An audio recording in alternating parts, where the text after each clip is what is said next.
Hello, everyone. Good afternoon. It's good to see so many faces. I think most of us are in lockdown, probably, right? So good to see some faces and socialize a little bit online. So today we're going to have a very exciting discussion about past, present, and future of Oxford Street. And I'm glad that we have Mark Hodge on the panel, Mike Harris from UNSW, Yvonne, Weldon, Mark and Marc Kuzma and Nanette on the panel as well. I mean, so before I hand over to Yvonne to do her introduction and beautiful country acknowledgement, let me just say happy Wear a Purple Day. This was the most purple shirt I could find in my closet to wear it today. So apologies if it's pinkish purple, but hopefully that's okay. So Yvonne, floor is yours if you want to go ahead, introduce yourself and do your country acknowledgements. Thank you, Miad. Hello, everyone. Some of you may know my name is Yvonne Weldon. I am a Wiradjuri from Cowra here in New South Wales. I'm from the waters of the Clare, which later became known as the Lachlan, and of the Murray and Bidgee rivers.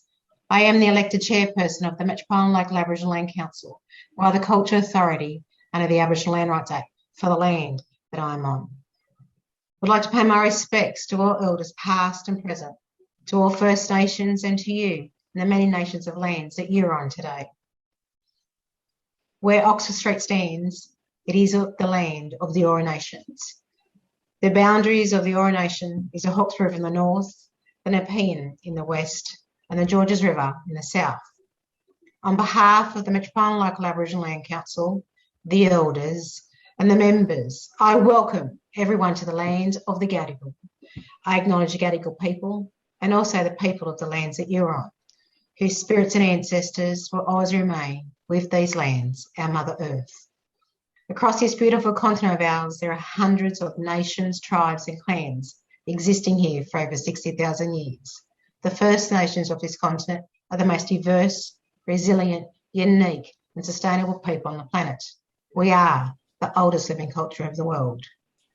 And while we're all joined here today on Wear a Purple Day, let us all remember the LGBTQI plus people who have suffered, for the ones walking beside us and others soon to be following in our footsteps. We must make our society, our world, inclusive, breaking through barriers and not creating them.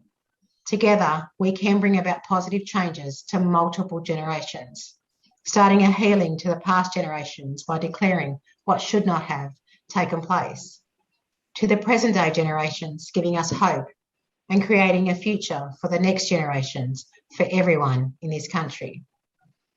As our community of the LGBTQI+, can you please continue to stand strong, loud and deadly, because we are proudly standing with you.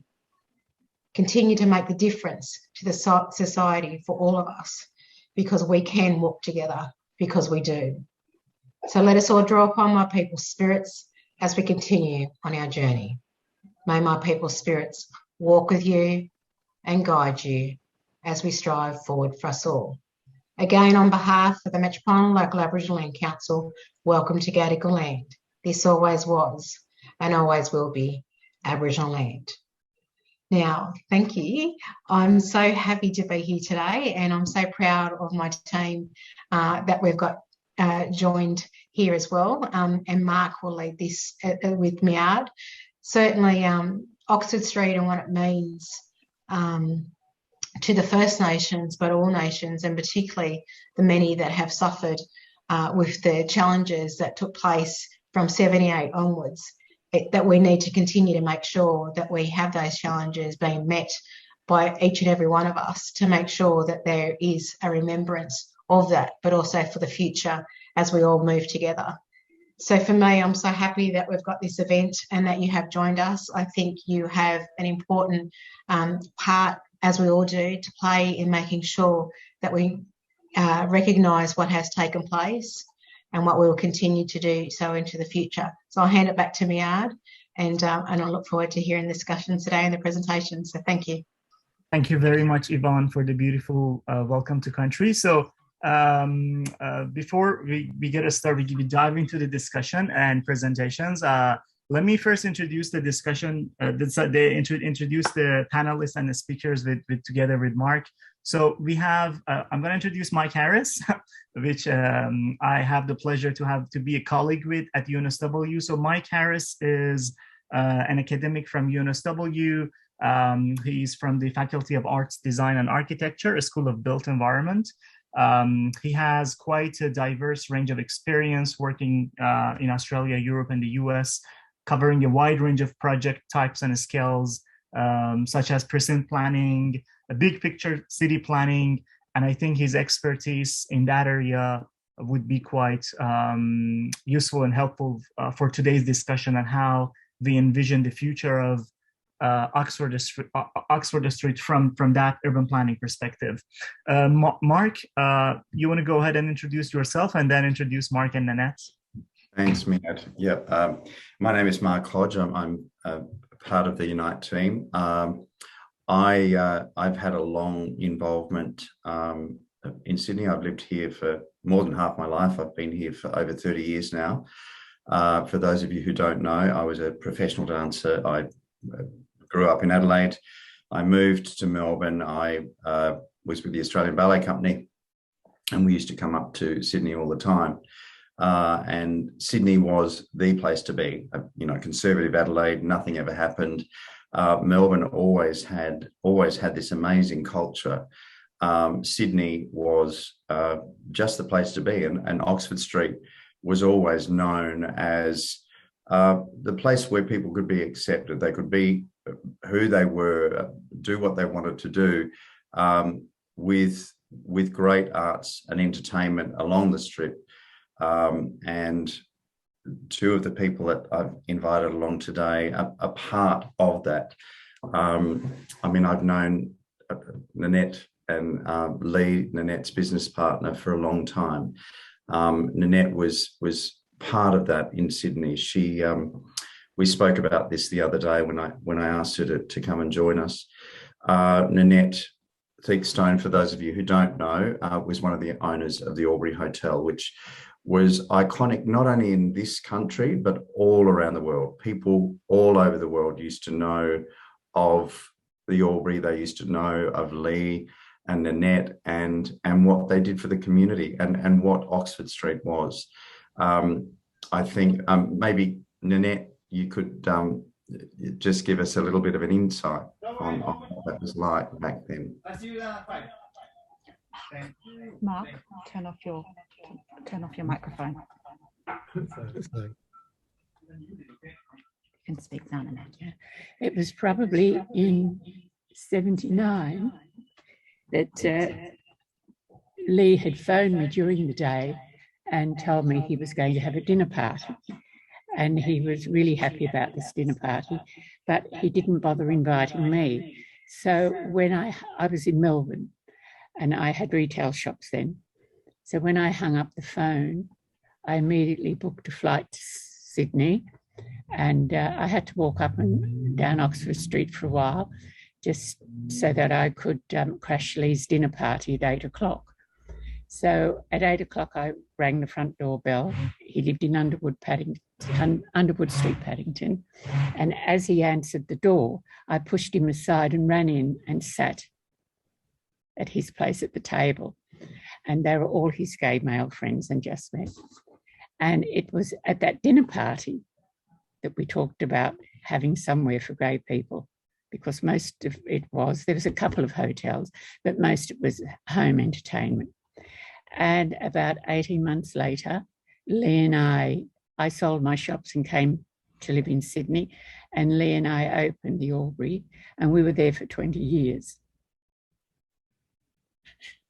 We had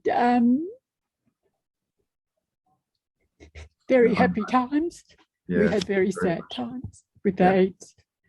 But the Albury was somewhere that people could come.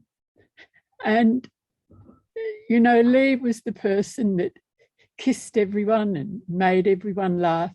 He was and the I front was man. the Yep. bad cop. We had a good cop and a bad cop, and I was the bad cop. That's But right. I know that I get upset that I represented a lot of their mothers, because Yep. even their families didn't want to know them. Mm. And, you know, so I have lots of happy memories. I have lots of very sad memories. And we were there for 20 years. And Which is an I absolute lost testament my to you partner, both. Lee, Yep. about 4 years ago. But he made Oxford Street. Yep. You He both had did. all the shows, and Yep. it You was both just did. such a happy place. It was just, Yeah. you know, a lot of people tell me, and a lot of people now that are doctors and very successful, and they came from interstate or country towns, and they said the Albury was their safe place. It was. It So was. I don't see there's any place like that now. No, well, You know, it's there were, you know, when we sold the Albury, and it there didn't were, continue as a gay hotel, and now I've heard St Vincent's has just bought the freehold. yeah, and there It were a lot of things that made me happened. very sad Yeah, I know. when we sold it. That was the A lot end of it. other things happened as well, and there were other So, venues. you know, they're that the followed. things I think about the 20 years I was there. Yeah, Lots of happiness, lots of sadness, and, you know, absolutely. just being able to be there. Yeah, yeah, and I guess That's my story.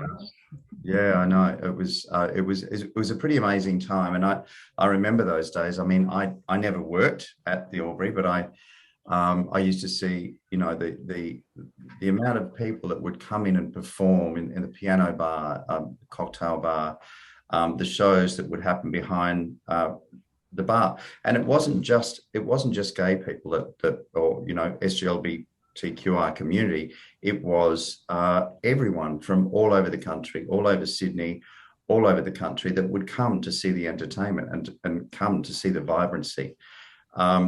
Now, I mean, I had my time there. I worked quite a few venues there as when I left the Australian Ballet Company and I moved up to Sydney. I used to work there, and I used to choreograph some of the shows, and I met Mark, who was also, well, is known as Claire de Lune, and is quite iconic in his own right. Mark has had an extensive career in, he's an amazing chef, got a very successful restaurant, and he's single-handedly been able to keep entertainment going in Oxford Street when there's not really much going on. And he's been able to do that through COVID. He's very determined to make that happen. Maybe, Mark, you can just give us, so Claire de Lune, Mark, just give us a little bit of history. We used to perform together. I don't know how that was. He used to be one of my backup dancers. and it's so nice to have Nanette here with me. And she looks absolutely gorgeous. It's so lovely because I used to call bingo at the Albury. Actually, the first time I asked you, I think Glenn is with us today, Glenn Hansen. Hi, darling. I started bingo at the Stonewall, and then moved it to the Albury Hotel on a Monday night for the Extras of Australia, and that's when I started working. I think it was 98, giving up our age here at the Albury Hotel. So indeed, it was the place to be and the place to meet at the time. Yeah. I arrived in Australia 42 years ago. I was a child, of course, when I arrived. Wink, wink. 42 years ago, yes, in 1979, so the year after the first Mardi Gras. And basically, I've been to every Mardi Gras ever since that. And I never lived more than about 200 meters away from Oxford Street. So Oxford Street is definitively the center of my universe, you know. When we ask not to move away, not to move more than 5 kilometers from where you live, to be to be truthful, I haven't done that very often besides jumping on a plane and going on a holiday in the last 40 years. Yes. So I've been part of the community and Oxford Street community, as an entertainer, and now as a manager when I run Slide for 10 years, and now as a business owner at Claire's Kitchen. And yes, I've always sort of mixed my love of cooking and my restaurant and entertaining by creating places where we can have restaurant downstairs and a cabaret room upstairs. When you said that I was, the only person putting on cabaret, yes, cabaret, but there was some other entertainment happening in Oxford Street during COVID, like at Stonewall Hotel and at Universal, the Oxford Hotel. But cabaret, yes, we did give work to 132 artists last year during COVID. I know, it was amazing, and it was always full. It was it's cool. Yeah. It's been great. It's been great. It's been good. We had to reinvent ourselves, of course, to survive. But that's a business. We always need to reinvent ourselves. Yeah. Thank you so much for what Nanette and you, Mark, have done for the community. I think why we're here today is because we feel that we've lost that sense of community. And I've been reaching out to a lot of the groups on Facebook, Lost Gay Sydney, Lost Gay Melbourne, Lost Gay Adelaide, because a lot of those people are now living in Sydney. What does seem to happen in Melbourne is, the important thing is, let me just read a few of these things that have come back for you anyway. I live at Taylor Square and the street is honestly horrendous. Arc is up for sale, so I assume that will be apartments in no time. Columbia and Universal, the Oxford are owned by large hospitality groups. And it all seems to be about business and not community. It goes on, but that's just briefly. This particular one by Jason McMinn. I find Oxford Street devoid of community spirit and goodwill. It's just business taking money, shallow values that will quite happily spit you out into the gutter when it wants to. I've seen many a young guy crying on the street, looking distressed and desperate, or other men just looking so lonely and just wanting somebody to talk to, but no community to welcome them. Just venues with obnoxious, loud music and drugs. All that rainbow and glitter doesn't represent me at all. It's embarrassing, to tell you the truth. I'm a proud gay man, but like millions, I don't want to dress up and act in a cliched manner. Don't get me wrong. I'm inclusive and I'm genuine. I do want the street to be better, but the values projected by Oxford Street are so outdated. They are superficial and toxic. I do not want to be there. I don't feel it leads to personal growth at all. I feel strongly that this Darlinghurst precinct needs to build from the bottom up. Get community spirit going. Stop all that fake shit. Sorry. It doesn't represent the gay masses at all. Just be organic and seriously try to develop young and older guys into balanced, well-rounded, esteemed men. And get the area to connect and develop gay men in a more wholesome, genuine way. Oxford Street should convey our human spirit, our history, our struggle for acceptance and engagement. It should be a place that inspired self-respect, personal growth and community engagement, personal health and well-being. And there's so much more. And, I think the thing that what Melbourne does, that they actually have a pride centre. We don't have any of that. We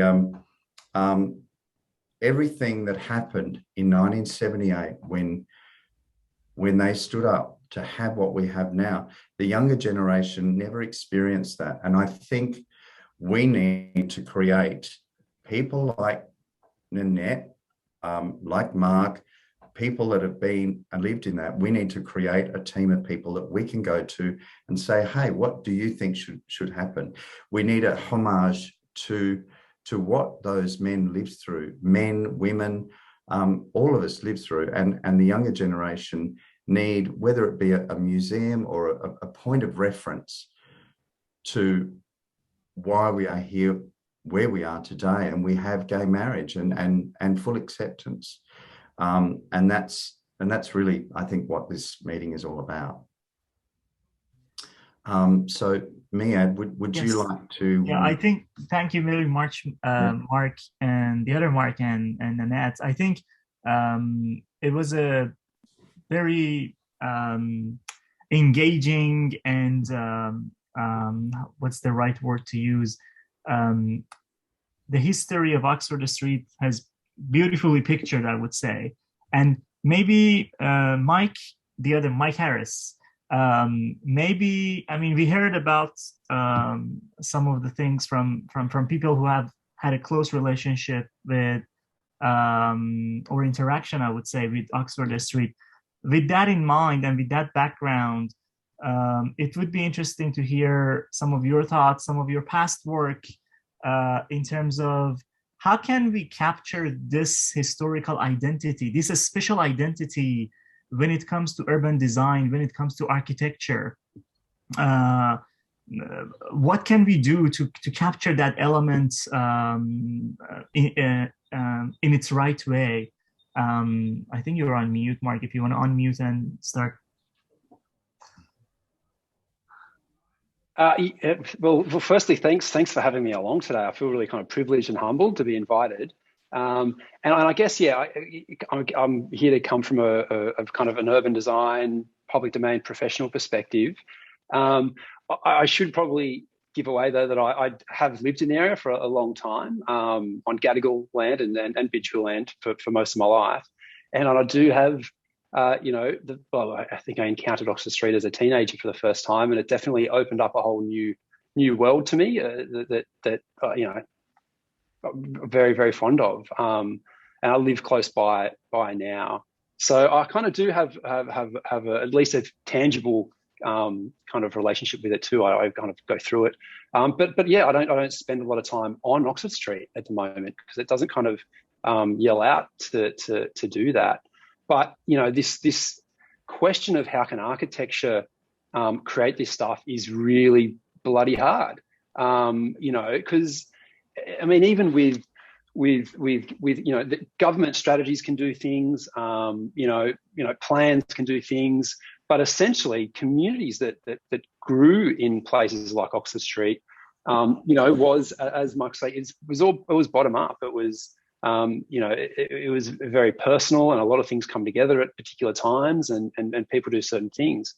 I think this idea of a cultural centre and uses, I think that's fantastic. I think those are almost like a starting point that you would really go with in kind of cultural urban design plans like this. Again, the longevity comes down to who's running it. Who's involved, who are the people that are actually doing these things, and are they invested for the right reasons? So it does really come down to the people often. I think for the thing about Oxford Street from a urban design point of view is that it's got fantastic DNA. I mean, if you put aside, some of the kind of burden of what I'd call kind of behavioural and operational laws that it's been under recently, and I understand there was some issues before the lockdown laws came in, but given that, and given the history of Oxford Street and the communities that have grown there, given the physical structure of and what you call kind of a fine-grained property ownership, and the built form and the scale and the diversity, given where it sits in the city, right between the beaches and the city itself, the history of it being where it is on the street network. I mean, it's been a track for I believe thousands of years. It's always been a place where people move through. The DNA is fantastic, and I don't think there's any reason why it shouldn't be flourishing, regardless. And when you throw in this history, this unique history, it really should be something quite special. And I guess there's a couple of proposals out there at the moment, and and I guess you kind of call them catalyst projects in some ways. And I'm not sure what everyone feels about them. There's probably some great things, and maybe people have reservations. The thing I guess you want to ask yourself, and I'll just kind of throw out some things to think about, is, are these catalyst projects, increasing diversity, increasing inclusiveness? We know that, well, there's mega malls at either end of Oxford Street, right? Oxford Street is not a mall, it's a high street. It has this amazing fine-grained, 4 metre wide, often shop fronts, which allows, many different people to operate how they want, offer what they want, whatever hours they like, within the law, take risks that would never happen in a mall. And it's a completely different economic and urban proposition. So with these kind of catalyst projects, are they going to be kind of mini malls? What are they going to be? And maybe that's okay to have some of those. It could be fantastic. Maybe it is increasing diversity in certain ways. It's just something to think about.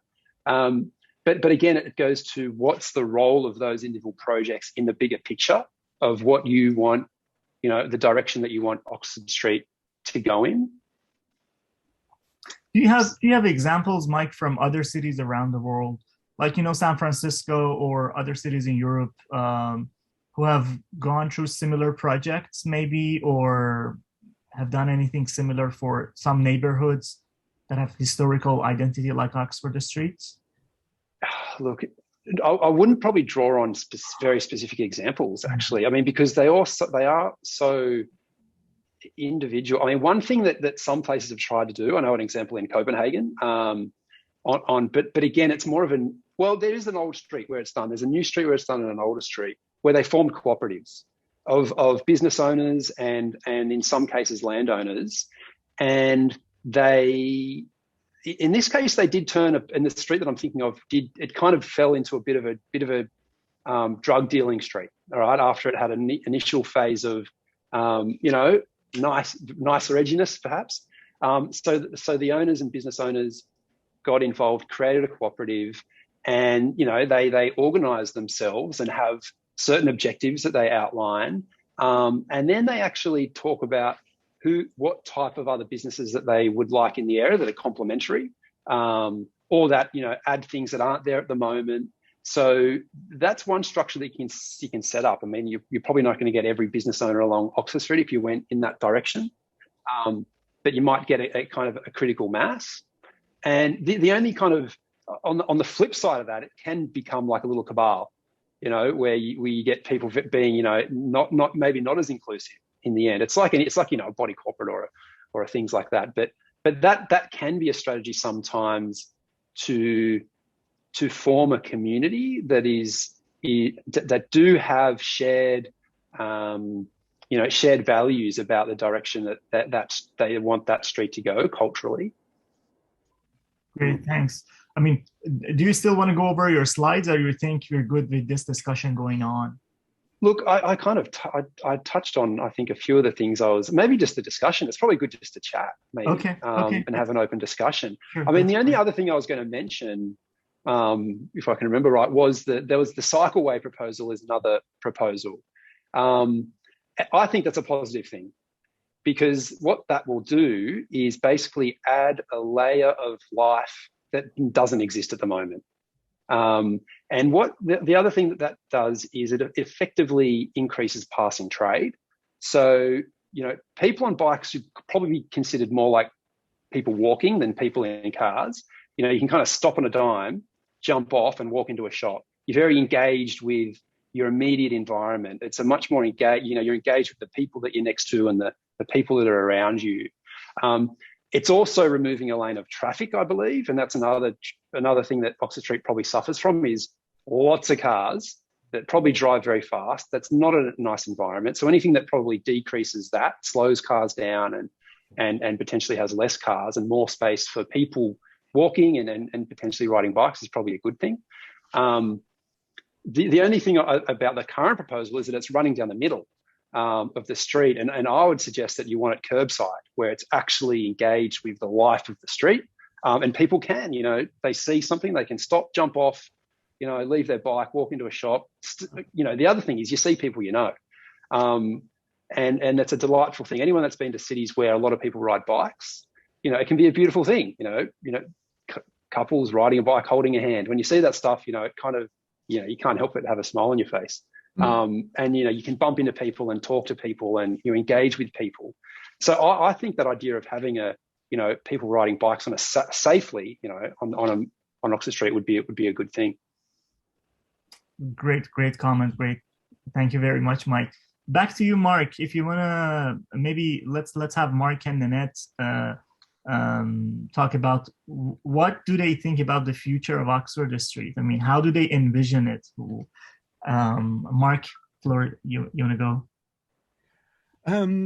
Yes, I agree with lots of what's being said. There is actually a couple of groups that organized around Oxford Street, the Darlinghurst Business Association. They've been trying to organize a few things. It's been a little bit of a battle every year. Like there is also the Sydney Gay and Lesbian Business Association that looks after, all the businesses around Oxford Street. So there are groups that are already in place. I think that those groups could do with a little bit more memberships, people getting involved. So, I suggest you look them up and check what they are doing, what projects are happening, because that will definitively help, change the street. I think it's all up to the businesses to reinvent themselves and to be more inclusive. I'm going to talk to you about what I know is my restaurant, for instance. When we first opened 9 years ago, I would say 80 to 90% of our clientele was gay and lesbian.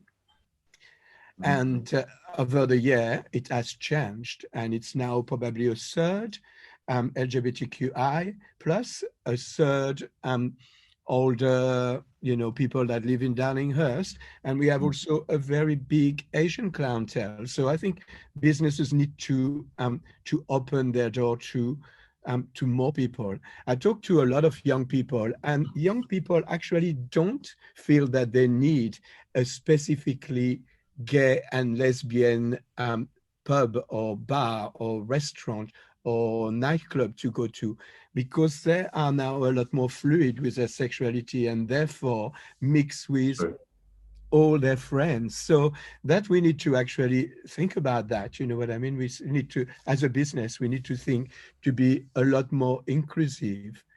I know that there is some people who feel much more comfortable when they go out to a business or to a bar that is, exclusively for them. But I think we need to start thinking a little bit more open. I don't know if anyone wants to comment on that. I think you're right, Mark. Things have changed, and what I was saying before is it can't go back to what it was. No. But there doesn't seem to be a lot of options. The one thing I've always found in Melbourne, like when I was living there then, I always found that Melbourne blended more. It was more of a blend, and it was more mixed, but there was always more acceptance. I think the big thing is, and this will with the travel industry, you go to places like Santa Monica Boulevard, or if you're in New York or San Francisco or Copenhagen, Soho in London, that's what was there, and it's still there. But now, when people, and I've been there for years, and I know people from all over the world that come to Sydney and know Oxford Street for what Oxford Street was. They come now and go, what's happened? That's not what it was. And I guess there is no element of, very limited element of fun. And I guess that's really what we're trying to create, is that sense of community, totally inclusive, but having something there to go to. Yeah, I totally agree with you. And you talked about the Pride Centre in Melbourne. We definitively need something like that in Sydney. A place where we can relive our history, we can have a meeting place. Totally agree with you on this one. Yeah.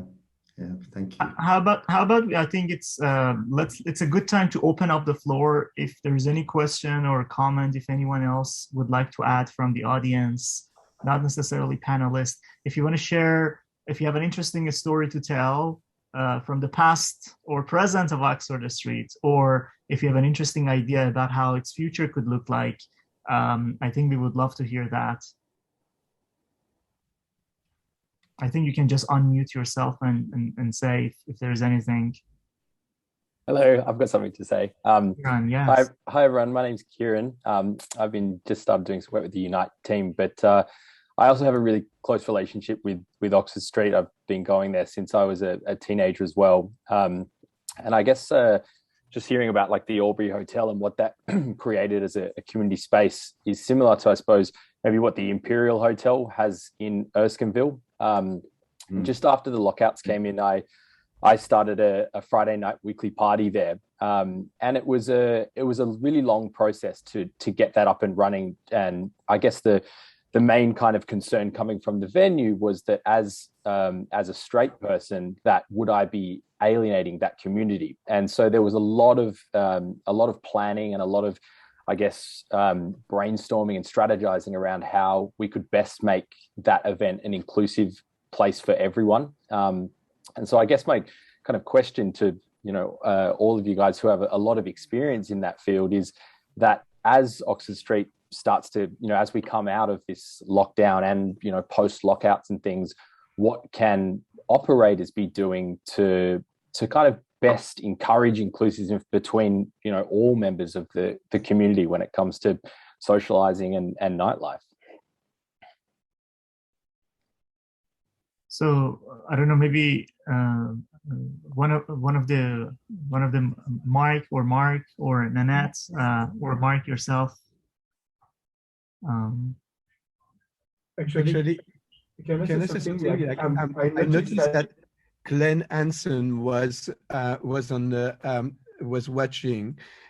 He is the entertainment manager from a Stonewall Hotel, and I strongly feel that actually Stonewall has taken the torch from the Albury Hotel. So maybe it will be lovely to hear from him. Are you here, Glenn? Yes. Hello. Hi.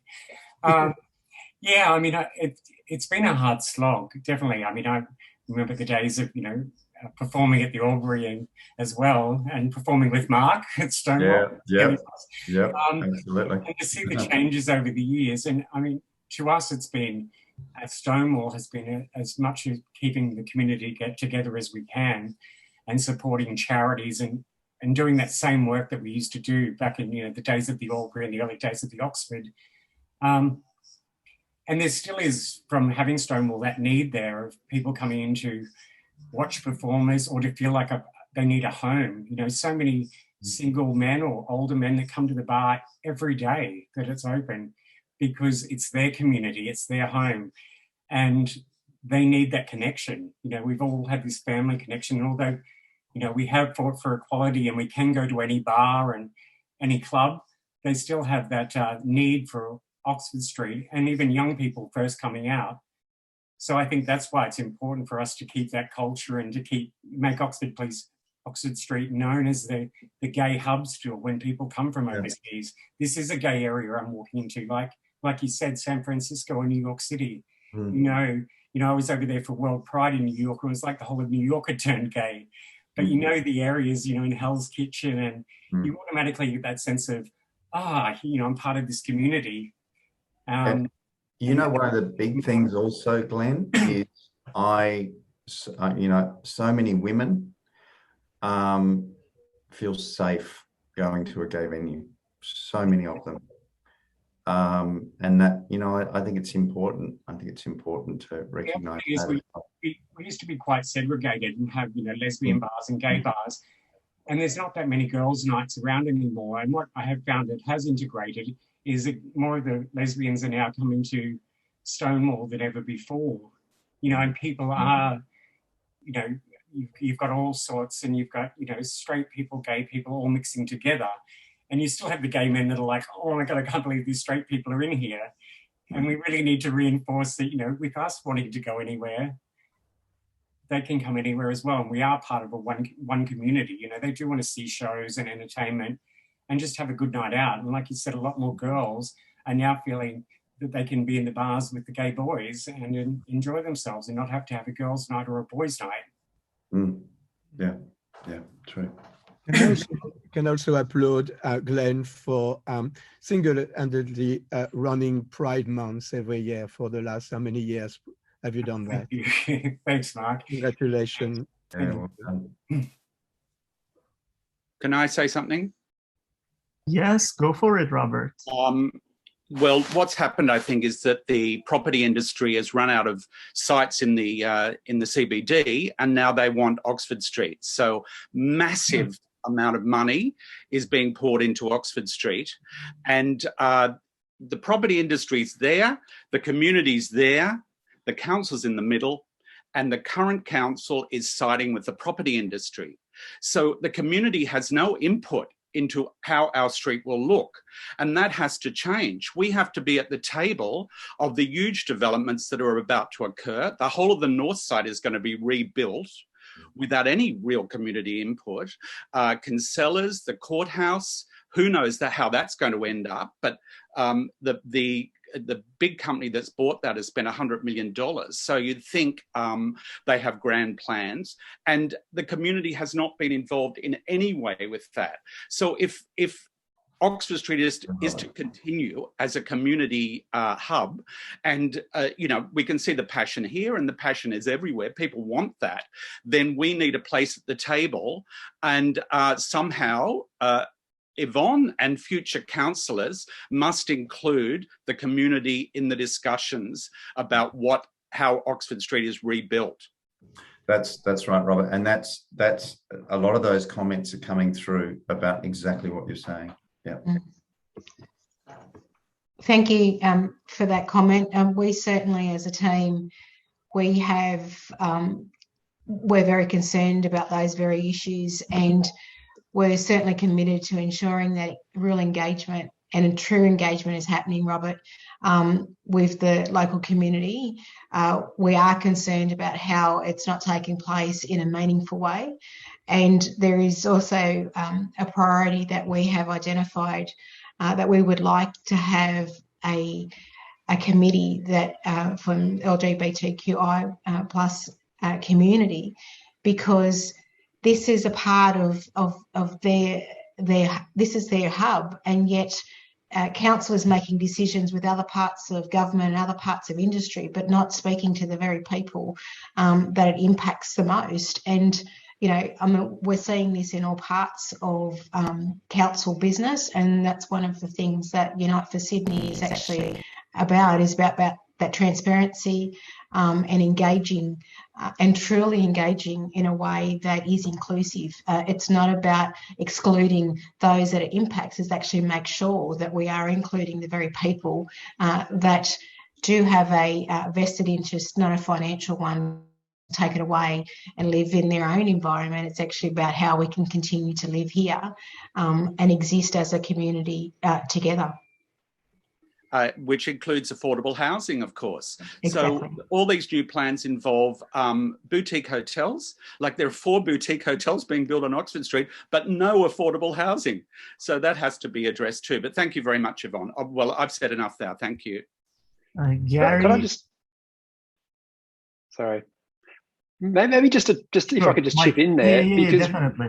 Yeah, because one of the things that with these processes, you know, really get mobilized and get active and get, you know, because whenever there's these planning proposals put out, submissions are open for a period of time, and by law they have to acknowledge and respond to night reports and demonstrate, you know, who's in favour, who's against, what are the key concerns, and that all has to get documented and discussed in councillor meetings.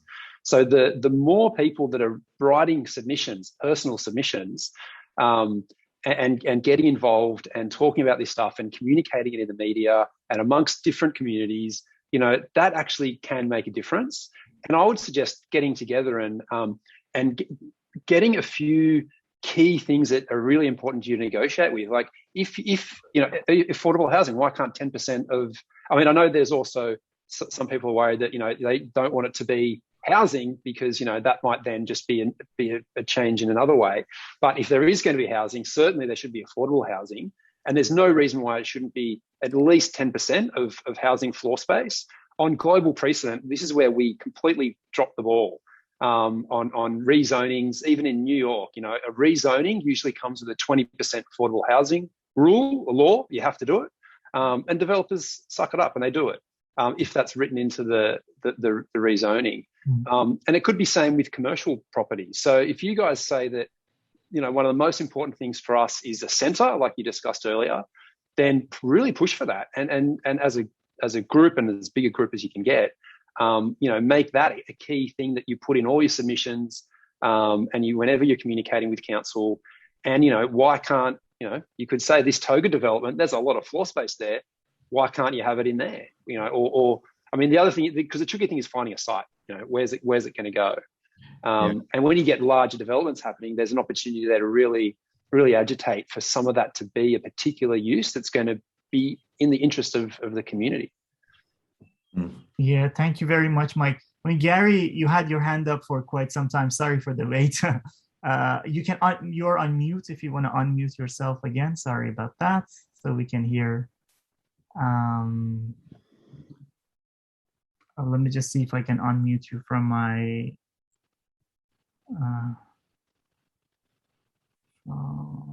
Can I hear now? Yes, it's all good. Look, there are some things we can't change, and the internet has really altered the way in which people socialise. So what we have experienced, I think, is now a non-contiguous LGBTI community.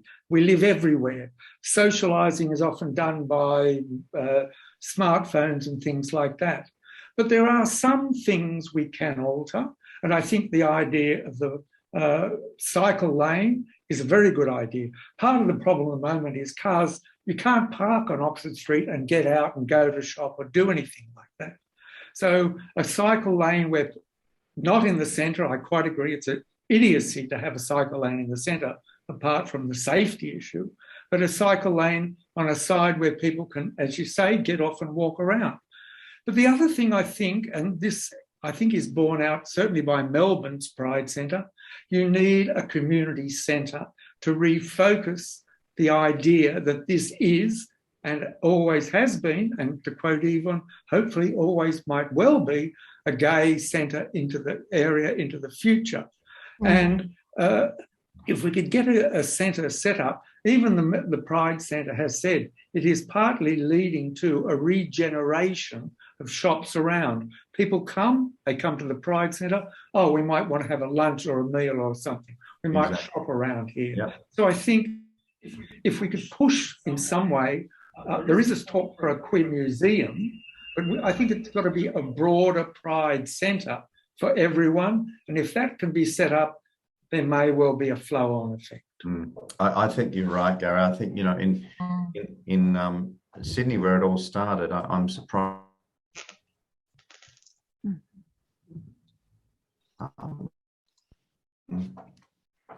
Sorry, you were broken a little bit, Mark. Oh no, I just said I totally agree. I think I think in the city where you know the march happened, where it really started for the rest of the country, we should have something like that. Melbourne's way ahead on that level. And I mean, I think everyone's contribution's just been absolutely phenomenal. You know, for me, and certainly why I stand with such a powerful team, is that after 17 years, we are nowhere closer to getting and continuing what has taken place before. And what we see in terms of the life of this area, it's just died. And it's not just its area, but it certainly is the key part. And I'm concerned, you know, we keep comparing to other parts of the country of where they've got nightlife or they have something that represents this community.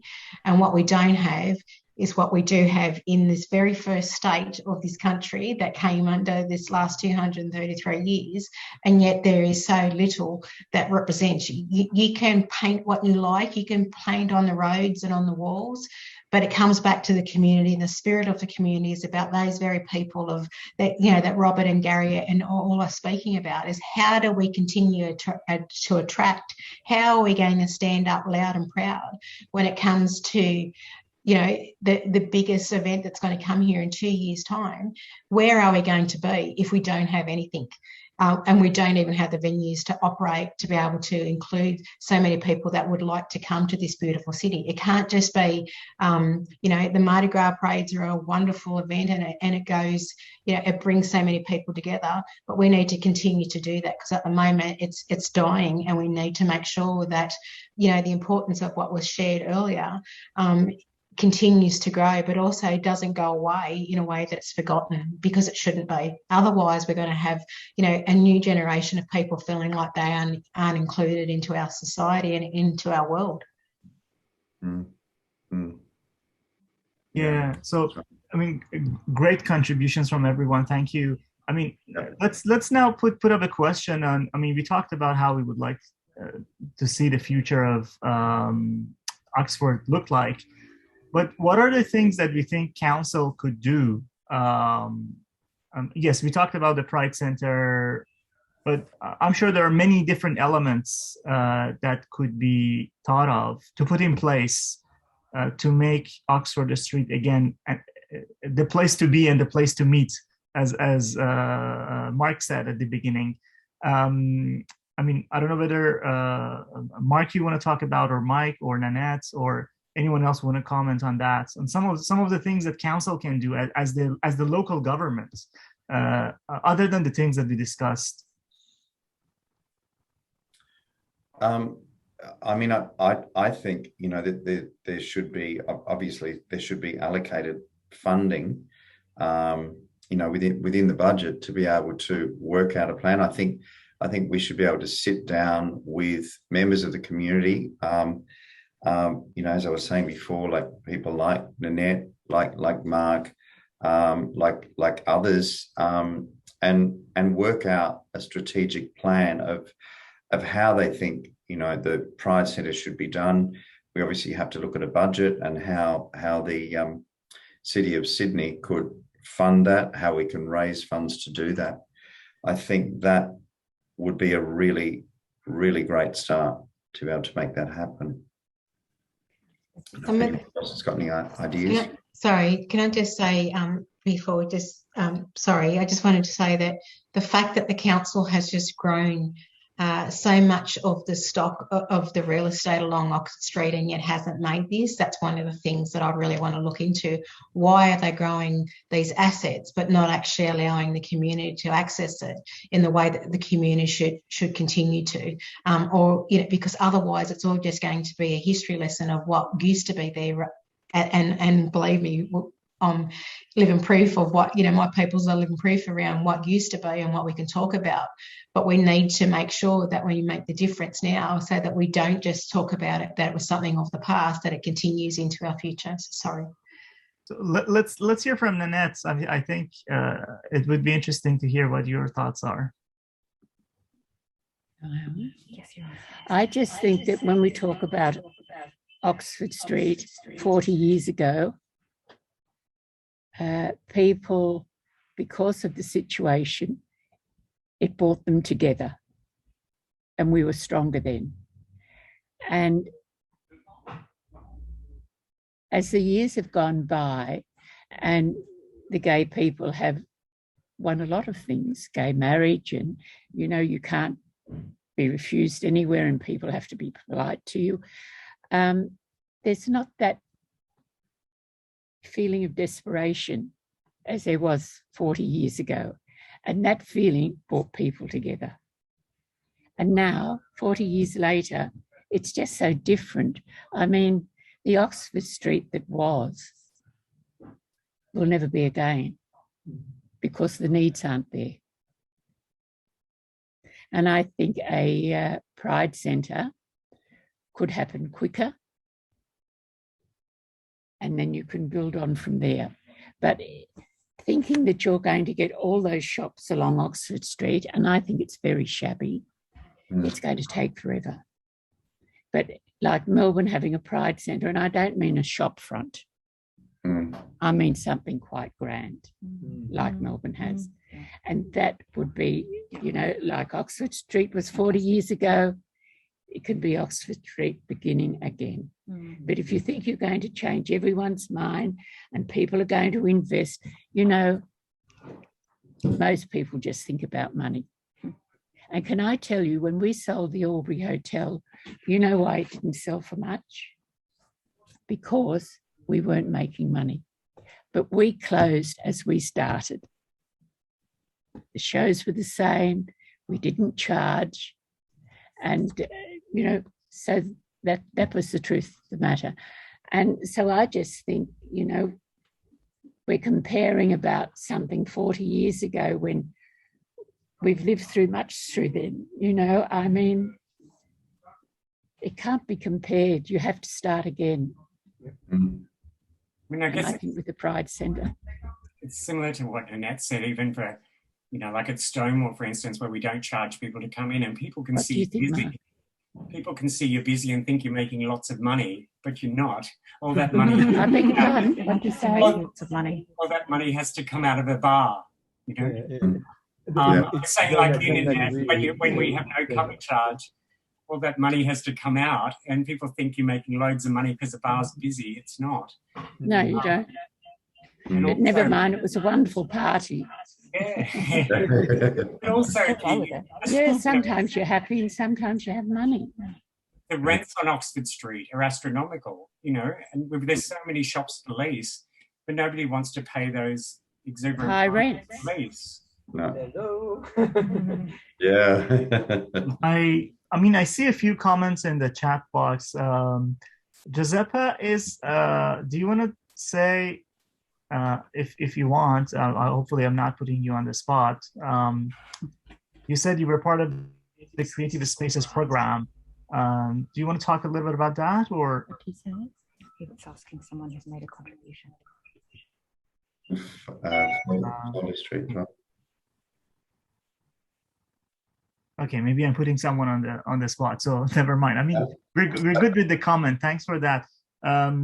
So I think we're almost 4. Is there any? I mean, Mark, I'll leave it to you how you want to wrap it up. No, I did. Yeah, can I jump in there? Yes. Yeah. Go ahead. Hi, everybody. I'm Stephen Conlon. I'm also running with Mark and Miad and Yvonne for the council. I've really appreciated everybody coming to this discussion. I moved to Australia 26 years ago, and the Albury was pretty much the first pub I went to in Australia.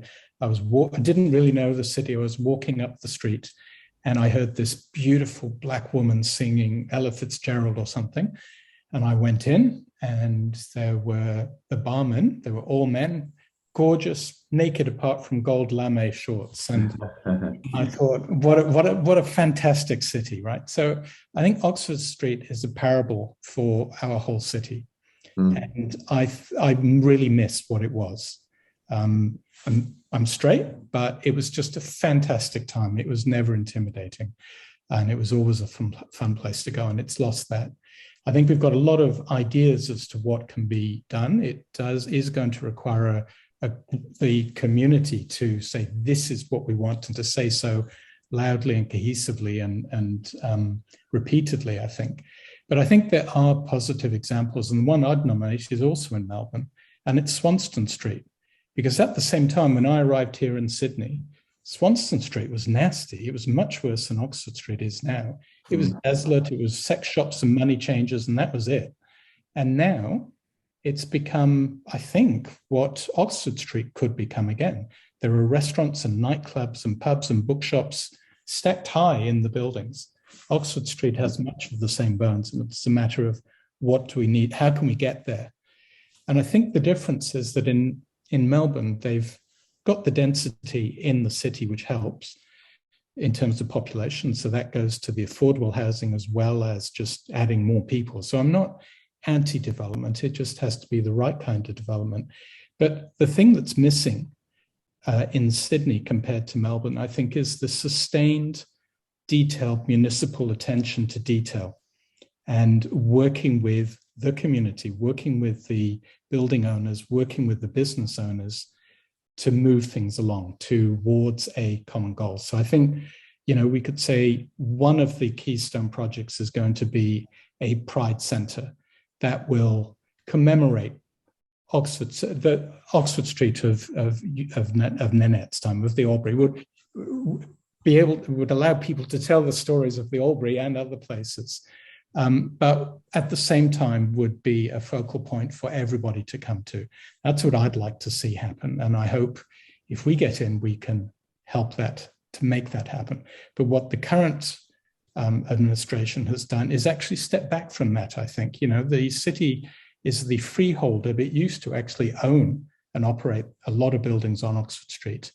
Those have been handed over to developers. And I think that's a huge opportunity lost because we can't lead by example anymore. We've handed it over to a developer. We can try and nudge them in the right way with planning laws and so on, but it's not as good as actually saying, this is our building. We're going to build a real community asset here. I still think there's room to do that, and that's what we'd like to do if we get in. Thank you. Right.